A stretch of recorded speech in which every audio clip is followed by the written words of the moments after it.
ఏంటి ఎక్స్ట్రా వేషాలు ఇస్తున్నా? ఇక్కడ బొంద నీకు తెలీదా? తిరిగి వెళ్ళిపో, వెళ్ళు. హలో, ఆపండి. ఏమిటి సమస్య ఇక్కడ? సార్, నొప్పులతో బాధపడుతున్నారు, హాస్పిటల్ వెళ్ళాలి. Hello, taxi number 362, call me over. Ravikumar, call me over. అదే చెప్పారుగా, వేరే దారిలో వెళ్ళండి. రే త్వరగా బండి తీరా, మా అక్క నొప్పులతో బాధపడుతుంది. గొడవ చేయకండి, నిశ్శబ్దం. హలో, నేను డ్రైవర్ రవికుమార్ని. హలో మిస్టర్, నీకోసం ఎంతసేపు వెయిట్ చేయాలి? ఇంతవరకు ఎందుకు రిపోర్ట్ చేయలేదు? అసలు నీ గురించి నువ్వేమనుకుంటున్నావు? టాక్సీ నడుపుతున్నావా లేక ఫ్లైట్ నడుపుతున్నావా? ఎవరండి మాట్లాడేది? కొత్తగా జాబ్లో జాయిన్ అయ్యారా? నా గురించి తెలీదా? నేను కొత్త పాత అన్న దాని గురించి నీకెందుకు?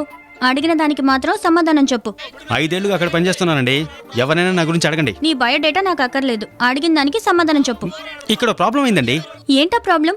ఎక్కడైనా బండాపి తాగేసి పడుకొనుంటావు. హలో, నాకు అంతగా మందు కొట్టే అలవాటు లేదండి.